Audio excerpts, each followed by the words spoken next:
האם יש גל של ביטולי דירות?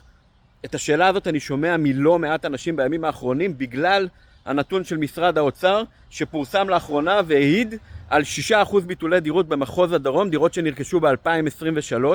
אז קודם כל זה נתון משמעותי, אסור לזלזל בו. בדקתי, גם בהשוואה לשנים עברו זה נתון גבוה.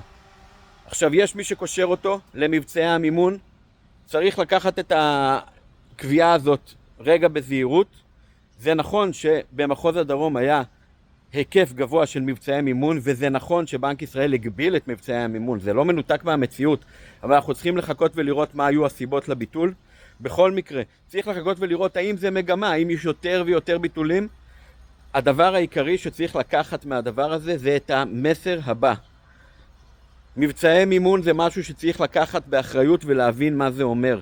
לבטל רכישת דירה זה לא פשוט, וזה גם זה עולה כסף, וצריך להבין, אנחנו נמצאים בנקודה אחרת בענף הנדל"ן. מי שמצפה לירידה דרסטית בריבית, מי שמצפה לעלייה משמעותית במחירי הדירות, צריך לקחת את זה בערבון מוגבל, לא בטוח שזה יקרה, צריך לקחת את זה באחריות. אני ממשיך לעקוב.